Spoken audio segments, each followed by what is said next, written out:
Some occasions when solving an equation does not end with one singular solution to the equation.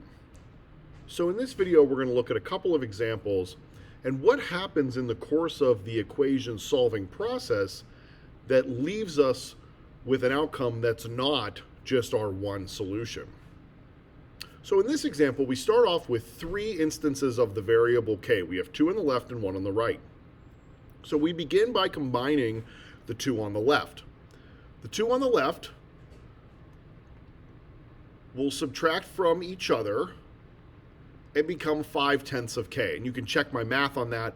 If you want, 3/5 minus 1/10 is 5/10, also known as 1/2. And on the right-hand side, we still have 1/2 of k plus 1.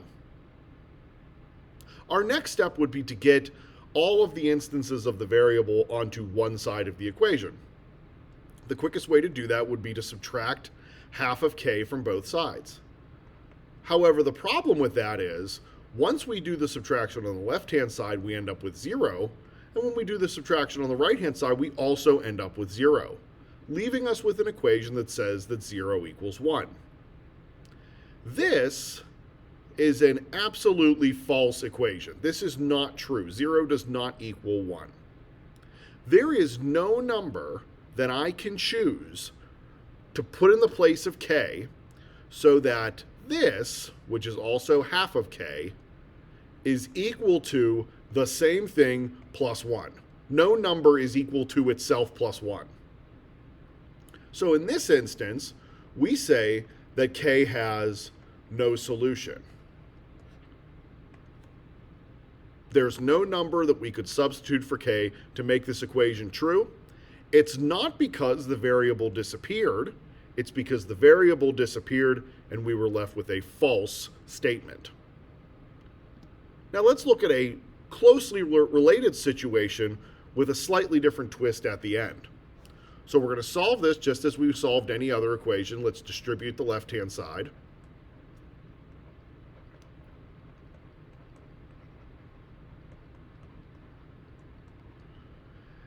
On the left-hand side, we can add the 5x and the 3x to get 8x. On the right-hand side, we can combine the negative 48 and the negative 7. And this situation right here should be obviously a little bit different than the last one. While we have the same number of x's on each side, we also see that the constant term on each side are also equal.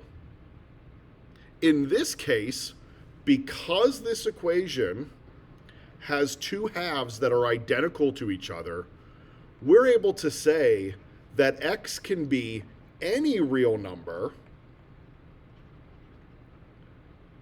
and still be a solution to the equation.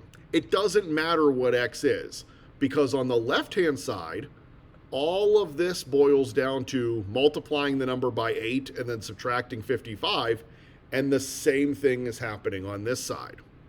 So in that instance where the variable disappears and you're left with an equation that is true, then you have a solution set of all real numbers. Contrast that with our last example where we ended up with a solution, or ended up with an equation, where the two halves weren't the same.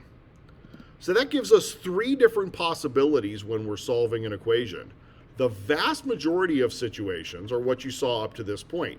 There's one singular solution to the equation. But there also exists the chance that an equation will not have a solution, or it will have an infinite number of solutions, that all real numbers example. And you definitely want to look out for these two when you have variables on both sides of the equation.